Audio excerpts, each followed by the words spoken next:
भगवद गीता अध्याय 3 कर्मयोग।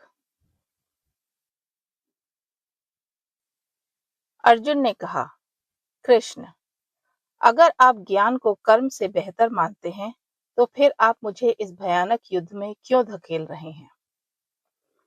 आपकी इन गोल मोल बातों से मेरी बुद्धि उलझ गई है, इसलिए मुझे साफ साफ कोई एक रास्ता बताइए जिससे मेरा कल्याण हो। श्री कृष्ण ने कहा, अर्जुन, मैंने तुम्हें पहले ही 2 रास्ते बता दिए हैं इस संसार में आगे बढ़ने के लिए। ज्ञान योग चिंतन करने वालों के लिए और कर्म योग काम की प्रवृत्ति वाले लोगों के लिए। कोई भी इंसान काम न करने से कर्म के बंधन से मुक्त नहीं हो सकता और न केवल संन्यास लेने से ज्ञान पा सकता है। सच तो यह है कि कोई भी जीव बिना कर्म किए एक पल भी नहीं रह सकता। हर कोई अपने गुणों के कारण कर्म करने पर मजबूर है। जो इंसान अपनी इंद्रियों को तो रोक लेता है, लेकिन मन में भोगों के बारे में सोचता रहता है, वह ढोंगी है। लेकिन जो अपने मन से इंद्रियों को वश में करता है और बिना किसी लगाव के कर्म करता है, वही श्रेष्ठ है। तुम अपना कर्तव्य पूरा करो, क्योंकि कुछ न करने से कर्म करना कहीं बेहतर है। बिना कर्म किए तो तुम अपने शरीर का ध्यान भी नहीं रख सकते।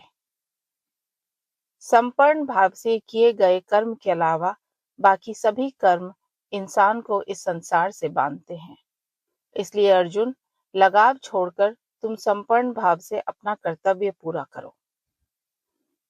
जब यह सृष्टि बनी थी, तब ब्रह्मा ने यज्ञ और मनुष्य को एक साथ बनाया था और कहा, इस यज्ञ यानी समर्पण भाव से तुम फलो फूलो। यह भाव तुम्हारी इच्छाओं को पूरी करने वाला कामधेनु गाय बने। समर्पण भाव से कर्म कर तुम ब्रह्मांड की शक्तियों को ताकत दो और वह तुम्हें ताकत देंगी। इस तरह से तुम परम कल्याण को पाओगे। जब तुम अपना कर्म समर्पण भाव से करोगे तो ब्रह्मांड की शक्तियां तुम्हें जीवन की सभी जरूरी चीजें देंगी। लेकिन जो इंसान बिना अर्पित किए खुद भोगता है, वह चोर है। जैसे भले लोग दूसरों को खिलाने के बाद खुद खाते हैं, वैसे ही जो समर्पण के बाद भोग करते हैं, वे कर्म के बंधन से मुक्त हो जाते हैं। लेकिन जो लोग केवल अपने लिए पकाते हैं या कर्म करते हैं, वे बंधे रहते हैं। जीने के लिए सभी जीव जंतु अन्न खाते हैं। अन्न बारिश से उगता है और बारिश तब होती है जब हम अपने कर्तव्यों को समर्पण भाव से पूरा करते हैं। तुम यह जान लो कि कर्तव्य वेदों से निकले हैं और वेद उस अविनाशी शक्ति से प्रकट हुए हैं। इसलिए वह अविनाशी और सर्वव्यापी शक्ति हर कर्म में मौजूद रहती है। जो इंसान ब्रह्मांड के इस चक्र के अनुसार नहीं चलता, वह हानिकारक जीवन जीता है। अपनी इंद्रियों के सुख में डूबा रहने वाला वह इंसान अपना जीवन बर्बाद कर रहा है।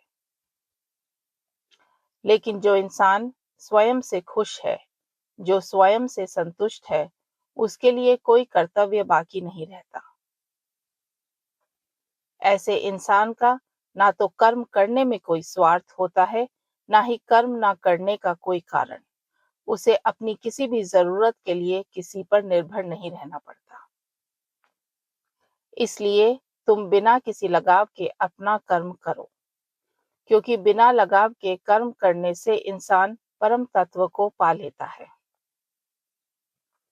राजा जनक ने भी केवल अपना कर्म करते हुए पूर्णता पाई थी। इसलिए समाज को सिखाने और सही रास्ता दिखाने के लिए तुम अपना कर्म करते रहो। महापुरुष जैसा आचरण करते हैं, आम लोग भी वैसा ही करते हैं। पूरा संसार उन्हीं के तय किए गए आदर्शों के पीछे चलता है। इन 3 लोकों में मेरे लिए कोई कर्तव्य तय नहीं है। ना मेरे पास किसी चीज की कमी है और ना ही मुझे कुछ पाना है। फिर भी मैं लगातार कर्म करता रहता हूँ। यदि मैंने अपना कर्म छोड़ दिया तो सभी लोग मेरे ही रास्ते पर चलने लगेंगे। अगर मैं कर्म करना बंद कर दूं तो ये सारे लोग नष्ट हो जाएंगे। मैं उस उथल-पुथल और सभी जीवों के नाश का कारण बनूंगा। अज्ञानी लोग फल के लगाव के साथ काम करते हैं। ज्ञानी को बिना किसी लगाव के काम करना चाहिए ताकि वह समाज को सही रास्ते पर ला सके। ज्ञानी व्यक्ति को अज्ञानियों को नहीं टोकना चाहिए, बल्कि खुद लगन से अपना कर्म करते हुए उन्हें भी अपना अपना काम करने के लिए प्रेरणा देनी चाहिए। असल में सारे काम प्रकृति के 3 गुणों की वजह से होते हैं, लेकिन अहंकार में भटका हुआ इंसान समझता है कि मैं कर रहा हूँ। लेकिन जो इंसान प्रकृति के गुणों और कर्मों के खेल का सच जानता है, वह इसमें नहीं फंसता, क्योंकि वह जानता है कि उसकी प्रकृति के गुण बाहर की चीजों के गुणों के साथ काम कर रहे हैं।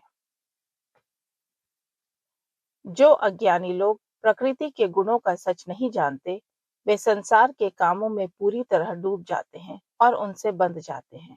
समझदार को ऐसे लोगों को टोकना या परेशान नहीं करना चाहिए। अपने सारे कर्म मुझे अर्पण कर, अपनी चेतना को मुझ पर टिकाकर और हर चिंता और इच्छा से मुक्त होकर तुम युद्ध करो। जो लोग श्रद्धा और साफ मन से मेरी शिक्षाओं पर चलते हैं, वे भी कर्म के बंधन से मुक्त हो जाते हैं।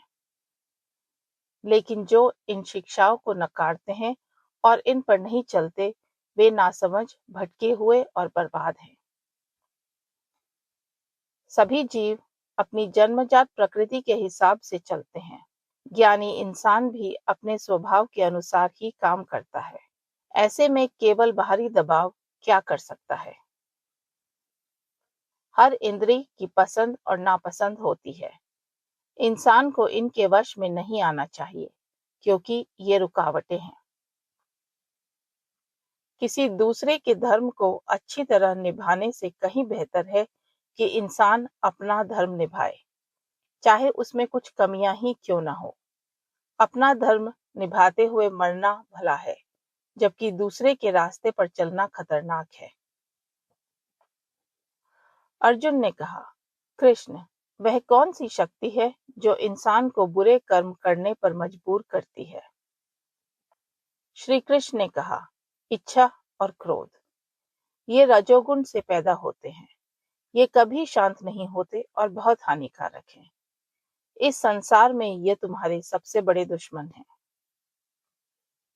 जैसे धुआं आग को ढक देता है, जैसे धूल शीशे को धुंधला कर देती है, जैसे गर्भाशय बच्चे को छिपाए रखता है, ठीक वैसे ही ये ज्ञान को ढक देते हैं।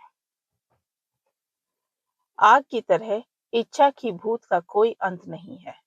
वह समझदार इंसान की दुश्मन है और समझदार से समझदार इंसान के ज्ञान को भी खा जाती है। इस दुश्मन के 3 घर हैं, इंद्रियां, मन और बुद्धि। यहाँ से ये तुम्हारे ज्ञान को ढक देता है और देही को धोखा देता है।